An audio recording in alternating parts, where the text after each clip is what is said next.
Hello guys. So unfortunately due to some technical issues हमारा जो lecture था 27 जून का वो थोड़ा सा जो है वो लास्ट का मेरे ख्याल से जो है वो आया नहीं है पूरा। मतलब लास्ट टॉपिक जो है वो नहीं आया, 4 टॉपिक तक तो हमने कवर अप कर लिया था। और जो भी स्टूडेंट्स पहली बार ये सेशन को जो है वो देख रहे हैं तो ये हमारा करंट अफेयर्स का सेशन है, स्टडी फॉर सिविल सर्विसेज का। आप हमारे चैनल पर जाइए और सबसे पहले तो 27 जून का फर्स्ट पार्ट जो है वो देखिए, उसके बाद फिर इस वाले वीडियो पे आइएगा जहाँ पर मैंने ये चार चार एक टॉपिक्स जो थे वो पूरे कवर करा लिए थे। ये सेकंड टॉपिक चल रहा है, ये भी हमने देख लिया था। अभी मैं क्या फ़ोन से इसको जो है वो बना रहा हूँ और फ़ोन मेरे लिए थोड़ा अनकंफर्टेबल है। अभी एक डिवाइस हमने जो है वो सेटअप किया हुआ है, बहुत ही जल्दी जो है वो डिवाइस आ जाएगा। मतलब एक सीपीयू मैंने जो है ऑर्डर किया है अलग से, क्योंकि मैकबुक थोड़ा सा जो है वो ओवर हीटिंग के कारण जो है वो दिक्कत दे रहा है। तो जैसे ही वो आता है तो फिर अपन जुलाई से मतलब आपको ये तकलीफ जो है वो आएगी नहीं, इस प्रकार की लैगिंग वाली, है ना। चलिए, वैसे टॉपिक समझ में तो ये आ गया। मैंने आपको एक चीज़ जो है वो लिखवाई थी, climate state of climate in Asia 2024 की रिपोर्ट किसकी, वर्ल्ड मेट्रोलॉजिकल ऑर्गेनाइजेशन की है। तो इस रिपोर्ट को मैंने आपको समझा दिया था कि इसमें जो है वो इन्होंने बताया कि इंडिया जो है वो आज की डेट में वल्नरेबल है। क्यों?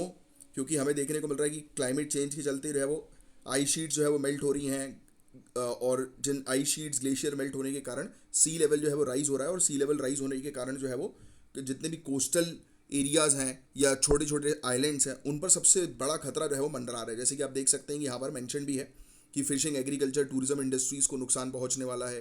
कोस्टल इरोजन जो है वो बढ़ता जा रहा है इंडिया की ईस्ट और वेस्टर्न कोस्ट में, क्योंकि हमारा पेनिनसुलर है ना, पेनिनसुलर पार्ट है हमारा। तो ये सब दिक्कतें जो है वो हम आज की डेट में जो है वो फेस कर रहे हैं। तो ऐसे ही नेपाल के अंदर भी हम लोग को जो है वो देखने को मिला कि आप जो है वो ये चीज़ जो है वो देख सकते हैं कि आइस शीट जो है वो ग्लेशियर जो है वो मेल्ट हुए हैं, और इसके कारण से हम लोग को देखने को मिला कि फ्लड का रिस्क जो है वो लगातार काफ़ी तेज़ी से जो है वो बढ़ गया है, राइट।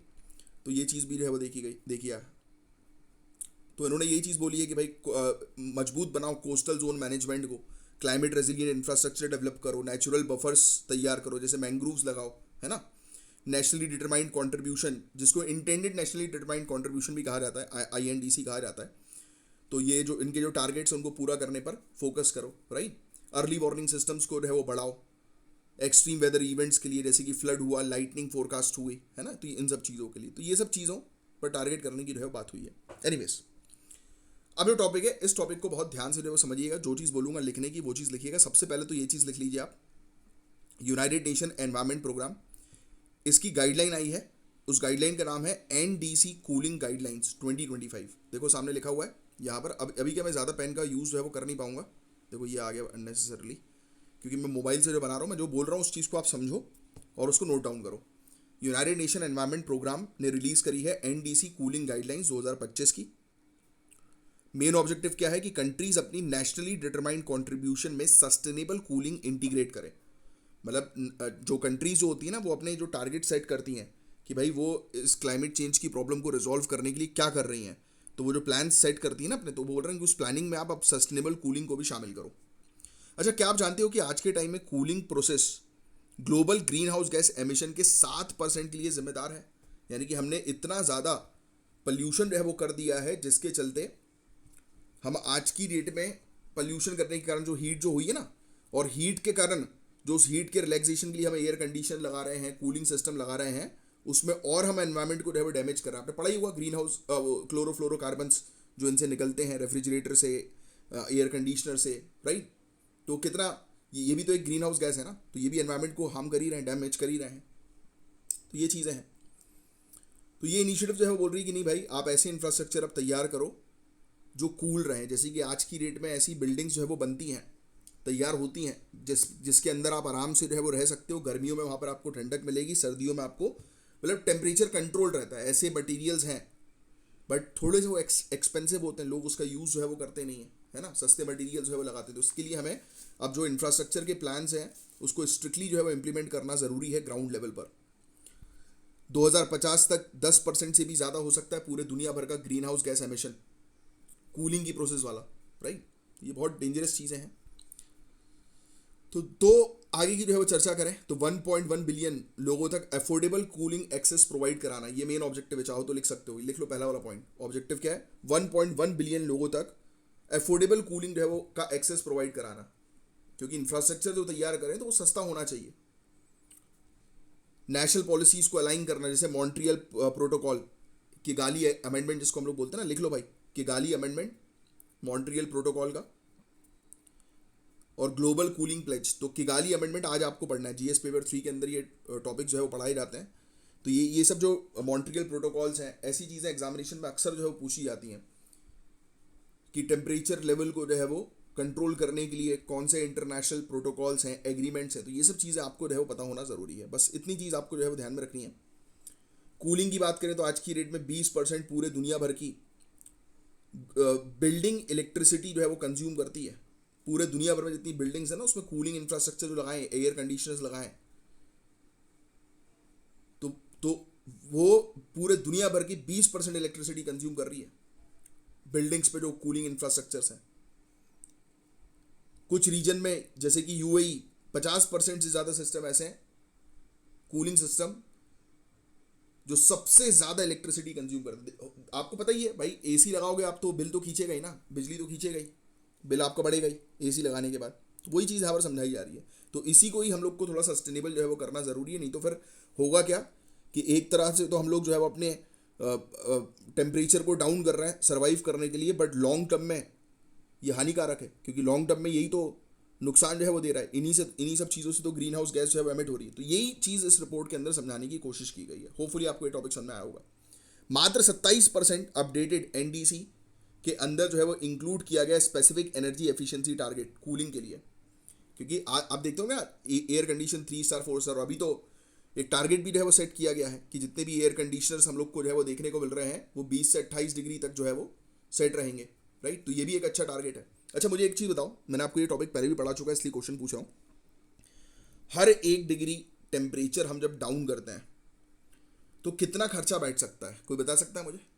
हर कितनी यूनिट बिजली जो है वो जलेगी हर 1 डिग्री टेम्परेचर कम करने में, या फिर कितने यूनिट बिजली जो है वो बचेगी हर एक डिग्री टेम्परेचर जब एसी का बढ़ता है उसमें? ये क्वेश्चन मैंने आपको बोला था आ भी सकता है और आपको पता भी होना चाहिए। तो बताओ मुझे इसका कमेंट बॉक्स पे आंसर। ये कुछ दिनों पहले ही मैंने आपको इस टॉपिक को पढ़ाया हुआ है, ठीक है। अब क्या है इसके अंदर, तो गाइडलाइंस के अंडर जो है वो स्ट्रक्चर्ड इंप्लीमेंटेशन मॉडल जो है वो दिया गया है, बस और कुछ नहीं है इसके अंदर। कि पॉलिसी मेकर्स को कहा गया कि आप टारगेट जो है वो बनाओ, एक ट्रांसपेरेंट मॉनिटरिंग होनी चाहिए, रिपोर्टिंग होनी चाहिए, वेरिफिकेशन सिस्टम होना चाहिए।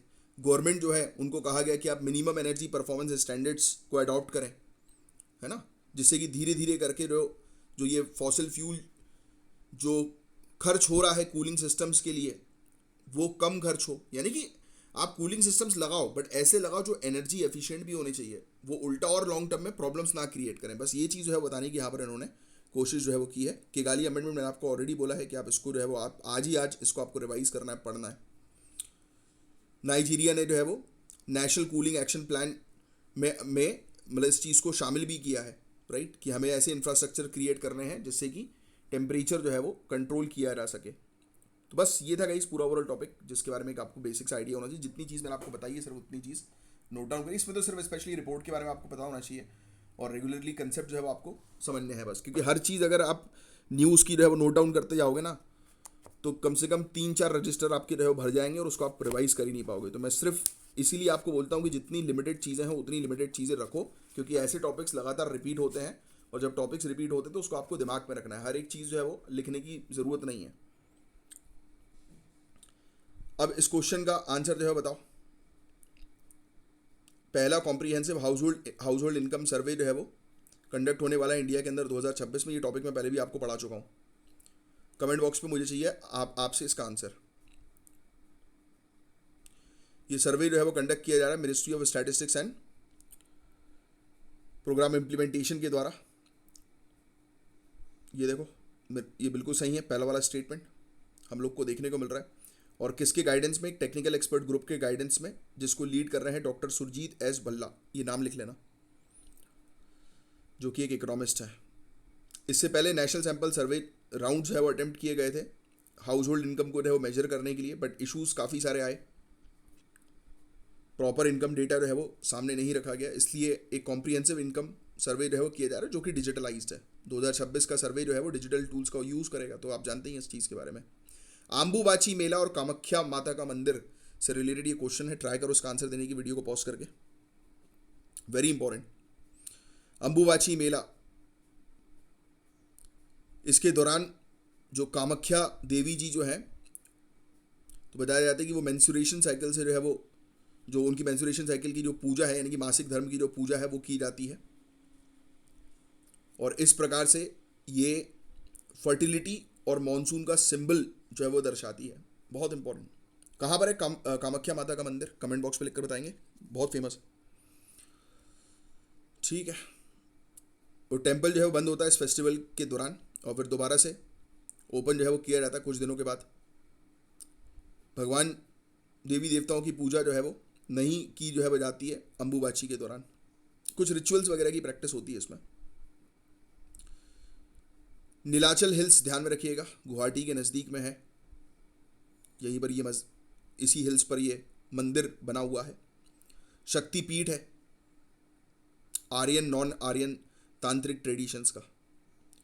अब देखो, न्यू एजुकेशन पॉलिसी या नेशनल एजुकेशन पॉलिसी से रिलेटेड एक क्वेश्चन है, ट्राई करना इसका मेंस का आंसर जो है वो देने की। बस गाइज आज के लिए इतना ही था, और ज्ञान सर के स्पेशल पेड बैच को ज्वाइन करने के लिए दिए गए नंबर पर कांटेक्ट करके आप ज्वाइन करिए बैचेस को। और फर्स्ट पार्ट नहीं देखा तो पहले फर्स्ट पार्ट जो है वो जरूर देखिएगा। चलिए मैं साइन ऑफ करता हूँ, मिलेंगे हम लोग नेक्स्ट लेक्चर में, तब तक के लिए bye, take care, have a great day ahead. जय हिंद, जय श्री महाकाल।